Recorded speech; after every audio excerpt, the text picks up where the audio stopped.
Welcome back. It's a nice relaxed Sunday afternoon, and what have I been doing? Getting the maps out, as you do, and kind of almost reliving some of the moments that we just had on the recent trip.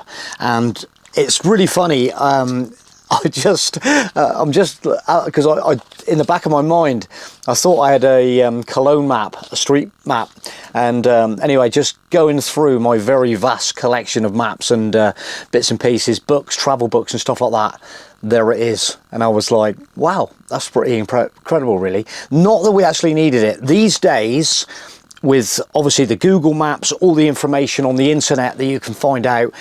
Before my trip, I was kind of almost like browsing a little bit on YouTube, browsing on the internet, different places, camping plats, stellplats, park up, stuff like that we used on the trip. So in the back of your mind, you've always got like a bit of a rough plan. I have to like make like a notes of my rough plan, day one, day two, where you're kind of almost aiming for. Sometimes it changes and you just have to maybe push the one you earmarked to use to one side for a better one. And that, to be honest, that's what I do like about motorhome travel, is the fact that you can kind of change that itinerary just at the drop of a hat. A lot of people say to me, Joff, where do you kind of like get your inspiration from and stuff? And oh, the other thing that's really prompted me to make this video as well, I was speaking, Chris, thanks again for your inspiration. You see, talking to people gives you a lot of inspiration.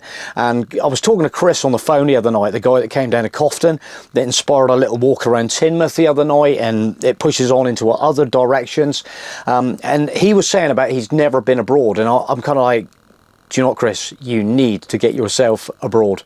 And even a nice little kind of them little safe places that we do, we do the Bruges is always a nice safe one, and there's a lot of other real like safe parkings that you can just make a night. And it depends how far you want to travel each day.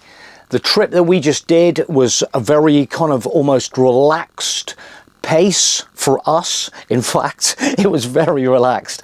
We were kind of like, do you know what, I've only got to drive 25 minutes down the road and we're at the next park up. How good's that? So it's up to you how kind of fast paced, slow paced do you want to make it.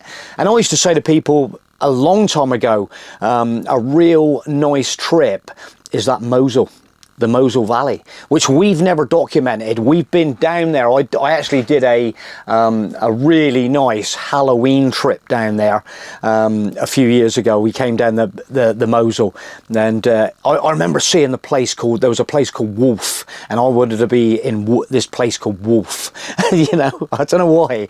It was dark. There was pumpkins outside all the houses, and we wanted to get in some of the little bars there on the side of the river and drink some dark beer and make it really sketchy and walk around in the darkness with our torches, shining them on the water and stuff like that. But great memories. And whether I'm going to actually, I'm sort of almost getting that feeling. I said on the trip the other day where we ended at Bruback, the fact that we might go back to Bruback and start another trip, maybe down the Mosel or on down the Rhine River, or over to maybe Bamberg and that way, down towards the Danube. Anyway, so I do like my old school maps. I've had this out this morning, having a look at the Cologne one, and it is, the only thing is with maps, look how big. This is just on Cologne. Do you know what I mean? This is Cologne, and then on the other side is the area around Cologne on the other side, and it is absolutely a monster map. It's really nice though, because it's nice to, I like to almost lay it out on the table and then kind of, just sort of like look to where you'd been, the station that we had to get off for the camper plat, stuff like that. It's always nice to do that, which you don't sort of probably tend to get that same feeling with like Google Maps, looking on the on your phone or on a tablet or on a computer. So the other thing I was going to say is the fact that, let's just have a look at this one. I've got a collection of various maps, and anyway, I do always come back to for Germany. I love this style. They're just single little ones. They're like a shell. They're from the 90s. These are like 90s ones, and they've got the little, little square of the actual map place where it is. So it's you don't need that massive map of Germany, and you can sort of infiltrate a little bit better with a smaller. There is the actual full map of that area, and it's not too colossal really. And the actual bit that I was actually interested in, if I fold it back together like that, was the actual river. So there's actually Andernach, Goblenz, Landstein and Brubach down there on the Rhine River. So what I was going to say is, I'm going to tag in a couple of little photos that I took earlier on of this map of them couple of places, because I do like that kind of like where you can get that nice picture of the map on your phone with a photo. And leading on from there, on the other side of this map, okay, there's loads and loads of like information. The actual language is all in German. Let me just let me just get into the position I need to be. Right, okay, right, so there is the map on the other side with all these like information pictures. And what I wanted to show you guys is the fact, I think I'm going to go to Cochem first. There's a fantastic picture of the castle at Cochem on this map. I know it's going to be upside down for you guys, which I apologise for. But then what happens is, what I wanted to show you guys is the fact that, so there's a load of information just in this area about Cochem, and to be honest, I can't read that in German. So what I'm going to show you is the way I do this. So what we're going to do is we are going to get our mobile phone like that, and we are going to focus on the Cochem, okay, to get all the writing in, and we're going to go Scenic like that. We're going to take a little picture of it. So then it comes up on your screen. I'm going to turn that, and then I can show you guys. We'll turn the picture. Done. Okay, so now we've actually got the picture of all that text on the screen. So all I need to do now is copy by throwing the copy around like that. I just got to get it in the right position, like, oh, just down a little bit, because there's a few copy. Right, now what I do is go into my translate and paste in the information. There is all the information in German. I'll turn it that way, so there's all the information in German. And then if we go down, there is, so all the information has then been transferred into English. And also what we can do, if I got my volume up like that, we can actually... Cochem Imperial Castle, Schlossstrasse. This striking castle, situated 186 metres above Cochem, was built around 1020 and expanded in the 14th century. Like many of its neighbours, it was destroyed in the 17th century, but faithfully rebuilt between 1869 and 1877. Damage from World War II has since been repaired. The octagonal basement of the old castle remains, with neo-Gothic accents added in the last century.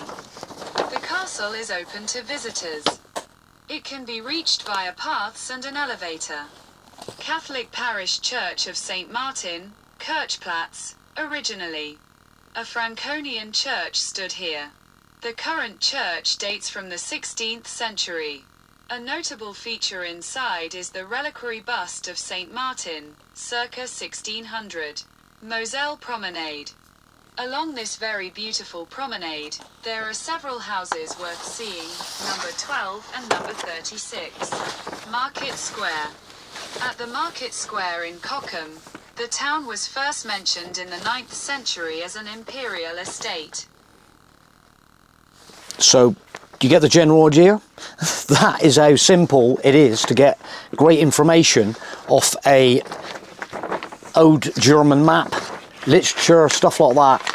I think it's pretty handy, and with me at my age in life, you know, of learning languages, I've just resorted to the fact that it's not going to happen. So with the new technology, with older maps, it is pretty impressive, isn't it? So the other one I'm going to do, I'm just going to throw a screenshot up of the map of Cockham from this map, the sort of the old 90s style map.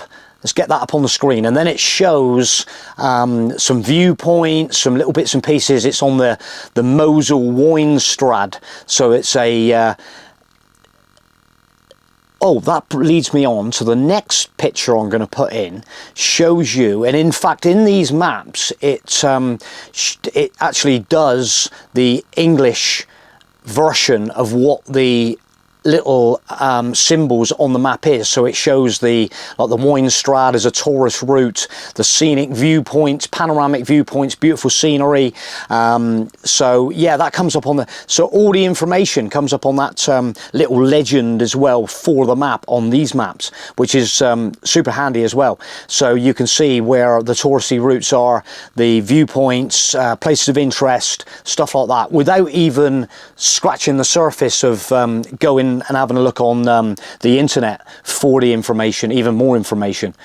The other one I'm going to throw in is a nice map of Gobelins. There's an absolute stunning map of Gobelins, and I just kind of like the old school style of map. I'm going to put this picture up on the screen anyway, but there it is on the phone. So it's just nice to have on your phone, where you can just you know, you can, if you're like walking around the area and you just want to sort of like navigate and just have it as like one picture without trying to yeah, sort of, it's all on there, all the streets and everything, and all the bits and pieces, and even a little distance meterage.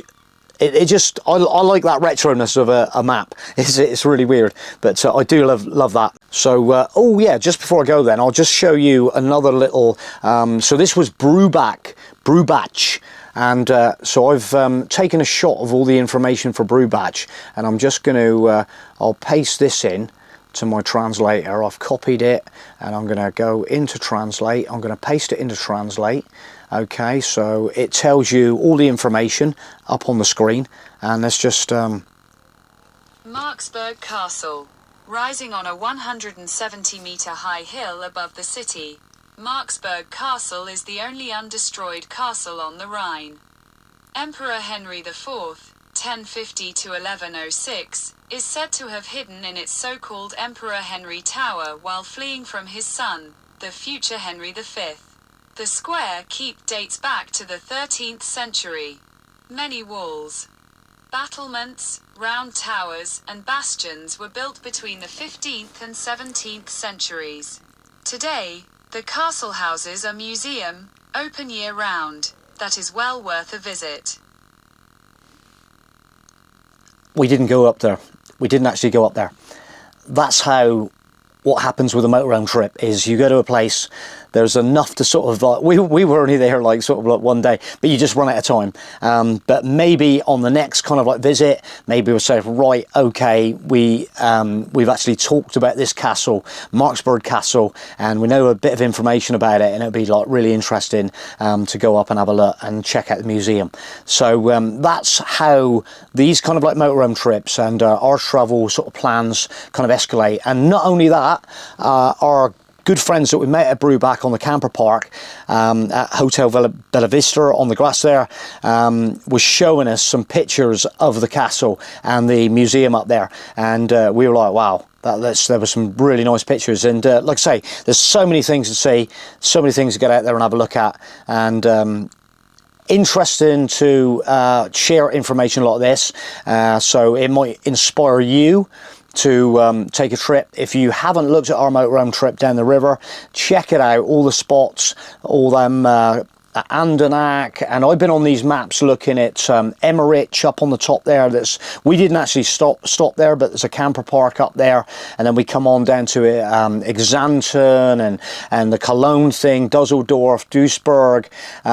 It absolutely fantastic trip, and like I say, you can like go to these places and take your own take on it. You know what I mean? I love that, is where people sort of say, oh, we went to there, but we saw this. Did you? Well, we didn't even see that. That's what I love. Information sharing. Everybody gets to get great experience out of these kind of things. So I hope that's been sort of maybe useful to you guys. It always sort of like, I love, you know, see an old map in Germany and you're like, whoa, you know, an old map, or even a touristic book. It can be in a foreign language, but you can still get the information out of it really, really easy now. So it's all fun and games. So I'm going to leave this video there, guys, and hope you enjoyed it. Hope to get a comment on this. Give us a comment. Do you use this? Do you try to learn a different language? How easy was it for you to learn another language? Bonjour, good morgen, yeah, guten Tag. So yeah, that's about as far as we get. But thanks for watching, and we will catch you on the next video. Thank you. Bye.